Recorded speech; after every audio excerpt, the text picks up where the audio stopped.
اب ظاہر ہے لوگ تو جا چکے ہوئے تھے، نبی علیہ السلام نے سیدنا علی کو اور بعض اصحاب کو، صحیح بخاری میں آتا ہے، بھیجا کہ آپ میری طرف سے منا کے میدان میں جو قربانی کا دن ہوگا نا، حج اکبر کا دن، حج اکبر کا یہاں پہ ذکر آ جائے گا۔ ایک تو وہ حج اکبر ہے جو پاکستان میں ہے کہ جمعے والے دن حج آ جائے، اسلام میں حج اکبر جمعے والے دن کے حج کو نہیں کہتے، بلکہ حاجیوں نے تو جمعہ پڑھنا ہی نہیں ہوتا، حاجیوں نے تو زور اثر کی نماز جمع کرنی ہوتی ہے، خواہ جمعے کے دن آئے خواہ کسی اور دن۔ حج اکبر صحیح بخاری اور مسلم میں آتا ہے کہ حج اکبر یوم النحر، عید کے دن کو، 10 ذو الحجہ، جس دن قربانی کی جاتی ہے، یعنی حج سے اگلے دن۔ 9 ذو الحجہ تو میدان عرفات میں ہوتا ہے نا، 10 منا کے اندر ہوتا ہے، جس دن آپ نے قربانی کرنی ہے اور اس کے بعد سر کے بال منڈوانے ہیں اور پھر احرام کھول دینا ہے، پھر سادہ کپڑوں میں آپ نے طواف کعبہ کرنا ہے۔ حج اکبر کہتے ہیں یوم النحر 10 ذو الحجہ کے دن کو، اور یہ اس لیے اس کو رکھا گیا کہ وہ بخاری میں ہی آتا ہے کہ لوگوں میں حج اصغر مشہور ہو گیا تھا، عمرہ یعنی چھوٹا حج،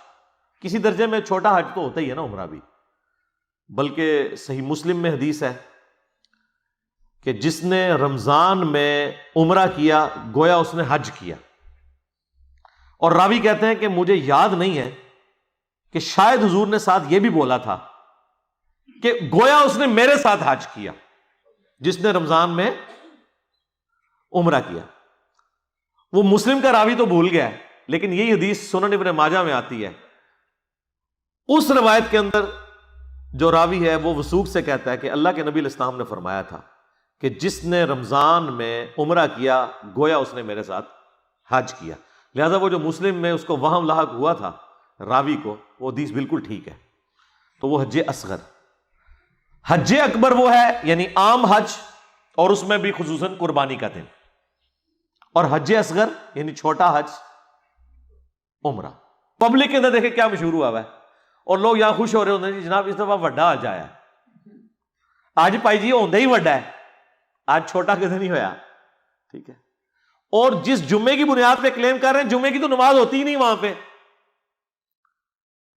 زور اثر کی نماز جمع کی جاتی ہے۔ کیوں کہ نبی علیہ السلام نے بھی جب حج کیا تھا، بخاری مسلم میں آتا ہے کہ 9 ذی الحجہ یوم عرفہ جمعے کے دن آیا تھا، اور آپ نے میدان عرفات میں زور اثر کی نماز پڑھی تھی اکٹھی، اور پھر غروب آفتاب کا انتظار کیا، انشور کیا، جب رات کا اندھیرا چھانا شروع ہوا تو آپ وہاں سے نکل آئے اور مزدلفہ کے اندر آ کے مغرب اور عشاء کی نماز کو جمع کیا۔ یہ حج کی خصوصیت ہے۔ لیکن یہاں دیکھیں پبلک کے اندر کیا کچھ مشہور ہے۔